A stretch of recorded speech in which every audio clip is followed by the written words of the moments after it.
Hello, Lou Hamilton from Audible Elegance here in Cincinnati, Ohio. We are located on Montgomery Road, a couple doors north of the famous Montgomery Inn for their ribs, and across the street from Montgomery Cyclery. And I would like to talk about subwoofers, and we'll probably have some articles on X and on Instagram and Facebook about this, as I slowly start moving our subjects closer and closer to home theater.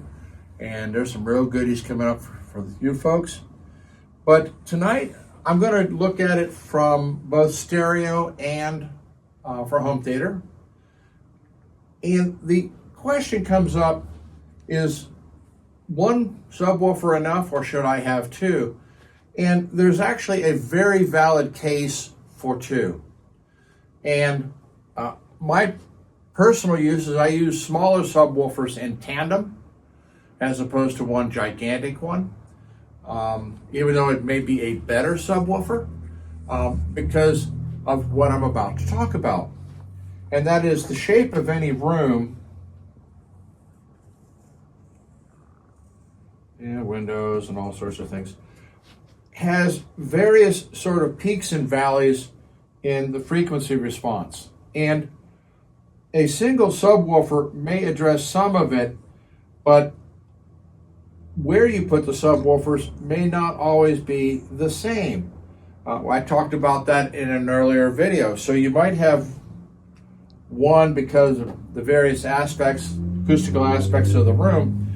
You may have one in one position, but one slightly different. Now, mind you, this challenges the question of time alignment, which I talked about earlier with a single subwoofer, but you have to play around with this. So it makes adding a subwoofer an art. As I say, subwoofers are the cherry on top of the sundae. They're not the sundae. So if you add the cherry that makes a mess of things, then you have to go back to square one and try to figure it all out. But if you can use two, you wind up with a better balance throughout the entire environment. Now, where things start to go screwy is when you're talking about how do you wire two subwoofers in.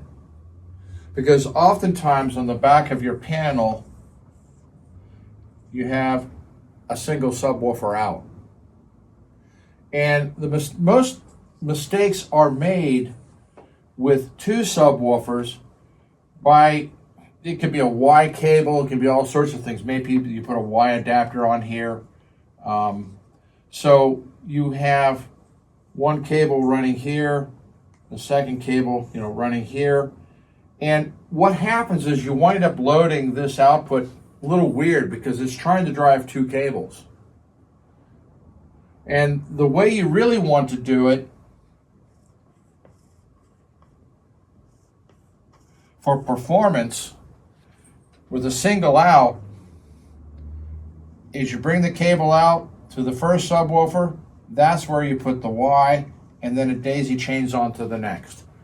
The output then sees that it's driving a single length of cable as to what's going on here.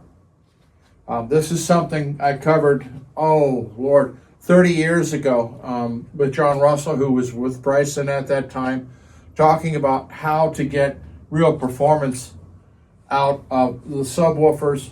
And this was really not considered well. And you're talking about its effect on the pre-out.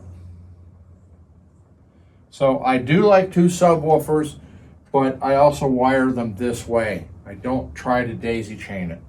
Now, some products, if they have two subwoofers out, they've already considered that, then you got something different. But that's real weird, real odd to find that. Some stereo systems get you trapped into, you're trying to add a subwoofer, and there is no dedicated subwoofer out because there's no crossover in the preamp. So you're actually relying upon what the subwoofer does. Depending upon the subwoofer, you come out, if you have the ability to come out of a pre-out to the subwoofers, again, there'll be a right and left, so you're not getting both channels getting the same information, because that's not how recordings are typically done. The other thing you can, and you also now have the volume control of this, controlling the volume of that. Some subwoofers have a pass-through, so you can go ahead and pass it on now to your main speakers. So you have the crossover here, keeping certain frequencies away from your other speakers. It depends upon how the system is designed, and it becomes more complicated when you have a heritage preamp that really hadn't thought about any of that, and you're trying to do this, and that's a case-by-case scenario where you have to look at it and try to figure out what's really going to work. But just going out and plinking a subwoofer on something that hasn't been thought out is a real crapshoot. But going back to where you do in fact have a dedicated single subwoofer out, you do the daisy chain, first subwoofer, then the second subwoofer, not two cables. That, two cables, is really not desirable. So that's a little quickie for you folks who are getting into subwoofers, but I do like two, and personally I prefer using smaller ones because typically the drivers are real fast. If you try to get into a 15-inch subwoofer from itchy and scratchy, well, you're just beating a marshmallow anyway because there's no definition to it. So a really good subwoofer is going to be serious jack. There's just no way around it. Or play with a team of smaller ones where you have better control over the driver. You're not going to have intermodulation distortion because the cone is flexing and all of that sort of crap. So there we are on subwoofers tonight, kids. Thank you.